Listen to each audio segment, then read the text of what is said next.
E o Jornal da Rede Alesp conversa agora com Fernanda Catarino, que é médica pediatra. Ela nos fala sobre o aleitamento materno e doação. Bom dia, doutora Fernanda. Seja bem-vinda ao Jornal da Rede Alesp. Bom dia, obrigado pelo convite. É sempre muito bom poder estar falando da importância do aleitamento materno, espalhando isso pelo mundo, né? Muito obrigada. Legal, doutora. Agora em agosto temos o mês da conscientização sobre o aleitamento materno. Por favor, nos fale um pouco aí, de modo didático, é importante, né, para os nossos telespectadores, qual que é a importância para os recém-nascidos do aleitamento exclusivo nos primeiros meses de vida e quanto o leite materno lá na frente pode contribuir para o desenvolvimento das crianças.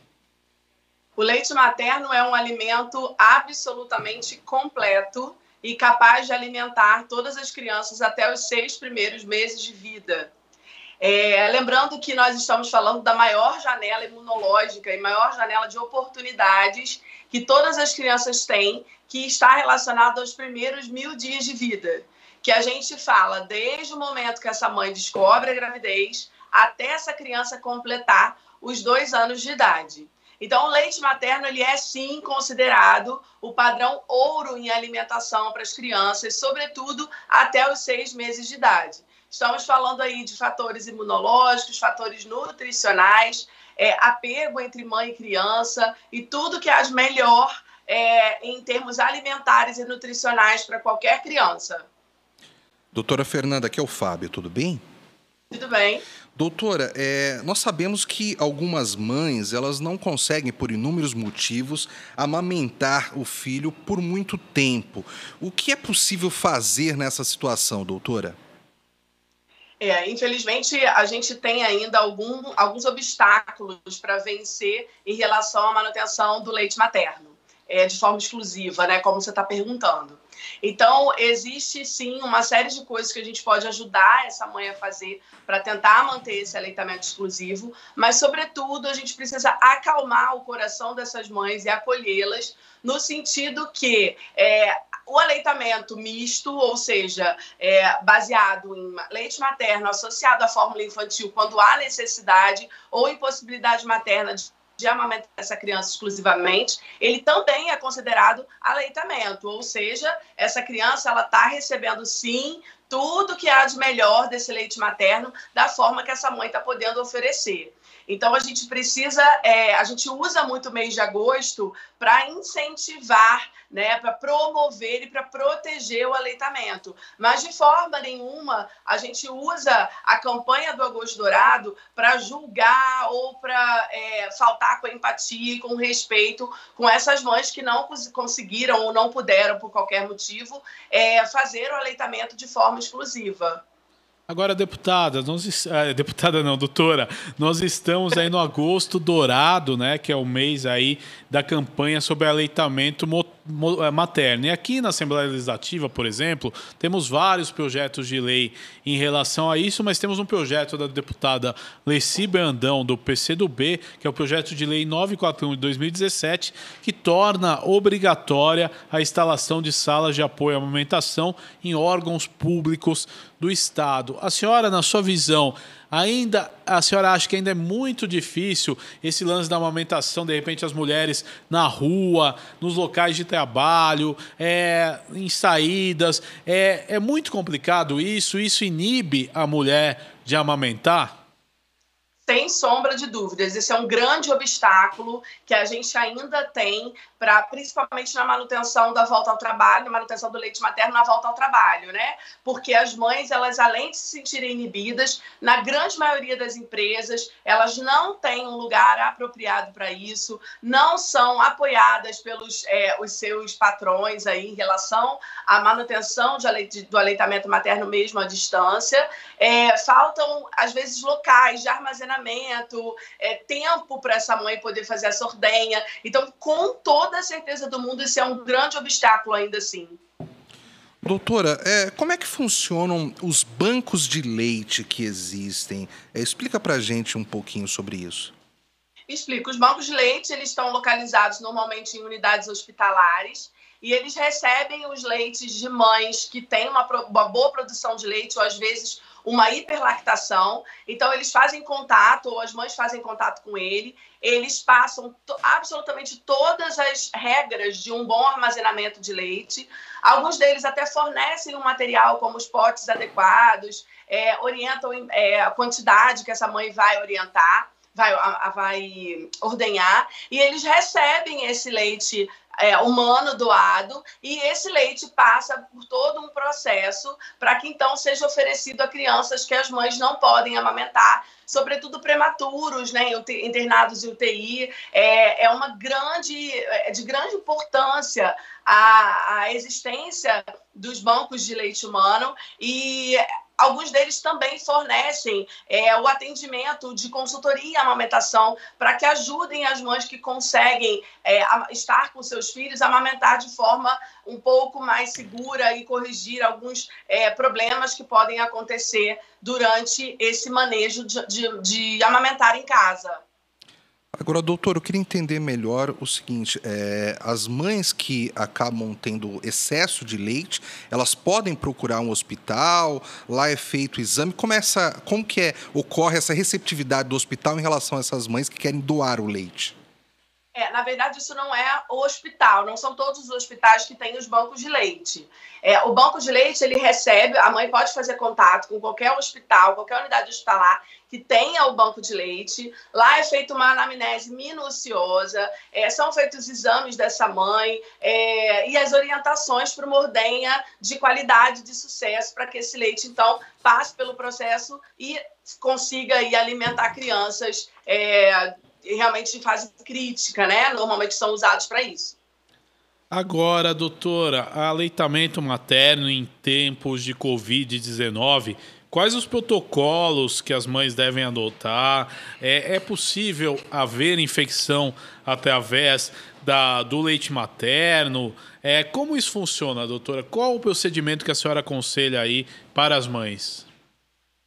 O que nós sabemos até agora e as orientações que nós, pediatras, recebemos da SBP, da Sociedade Brasileira de Pediatria, até este momento, porque tudo em Covid a gente tem que falar até esse momento, né? Somos ainda estudiosos na matéria coronavírus, então, até o momento, não há nenhuma contraindicação formal ao aleitamento materno, mas a SBP nos orienta em orientar essa mãe de forma correta para evitar a contaminação.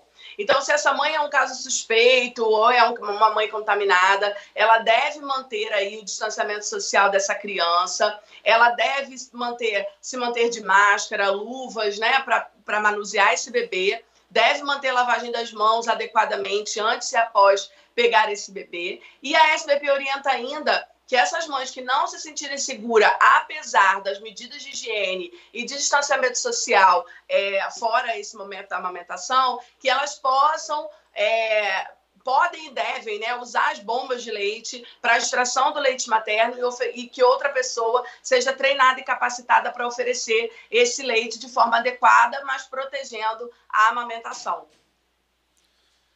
Doutora, é importante também a senhora como pediatra, né? As pessoas falam muito em volta às aulas, né? A senhora vê muito risco nesse início que as crianças voltem a fazer aglomeração? Porque é muito difícil, né? Você ter o controle das crianças. Então, gostaria de saber a sua opinião sobre isso. Então, essa é uma questão super polêmica, né? Não tem um dia na minha vida que eu não responda isso, seja no consultório, seja nas redes sociais, enfim. O que eu acho é o seguinte, nós não temos ainda uma política segura de como esse vírus vai se comportar diante de uma aglomeração. O que nós temos de concreto é que, pela primeira vez na vida, a Covid-19, como sendo uma doença viral, ela não escolheu a população pediátrica como sua preferência. Então, isso nos traz um pouco de tranquilidade. Mas, ao passo que, pensando em aglomeração e vendo que teremos crianças trocando objetos, se relacionando, a gente, obviamente, vai ficar um pouco mais preocupado. Porém, a gente tem que pensar que a vida ela vai ter que voltar ao normal em algum momento. Só não sei se esse é o momento ainda de fazer esse tipo de aglomeração.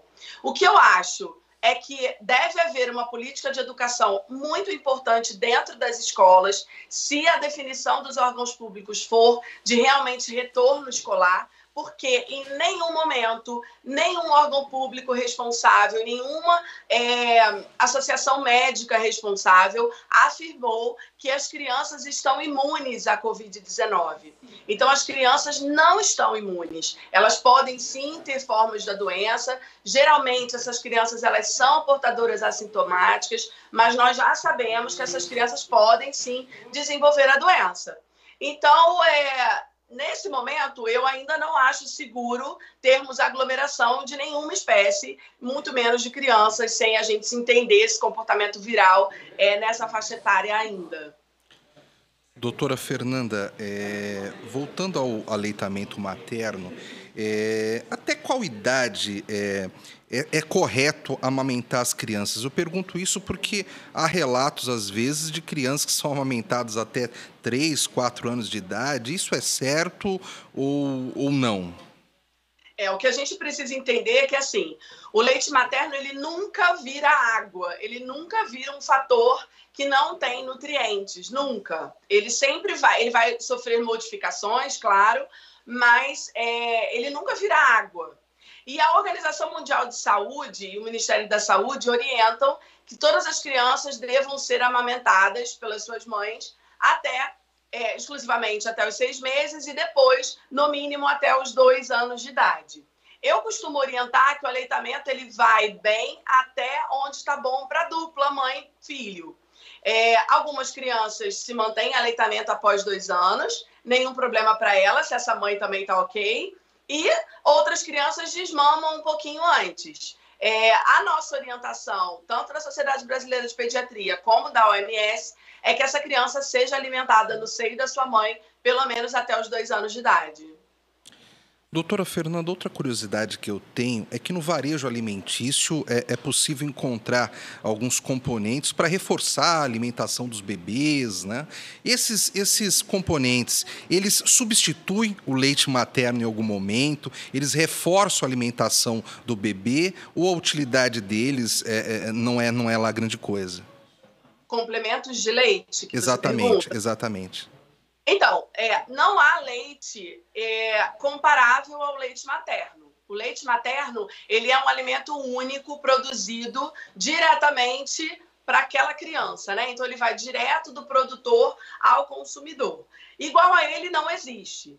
Existem vários e vários compostos aí, né? Fórmulas lácteas que a gente faz uso caso haja indicação em algum momento dessa criança ser complementada. Mas a gente precisa ter muito cuidado com isso aí, porque o complemento fórmula materna, fórmula de leite de vaca, né?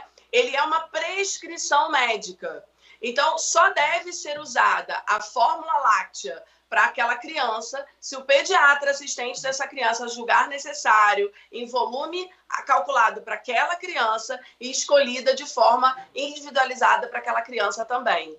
Agora, doutora, eu vou fazer até 2 perguntas em uma só. A primeira, muitas crianças têm uma certa alergia ao leite materno. Como a gente faz essa detecção? E eu lhe pergunto, o que a mãe come influencia muito o leite que a criança ingere? Então, vamos lá. Primeiro, não existe alergia a leite materno. Não existe.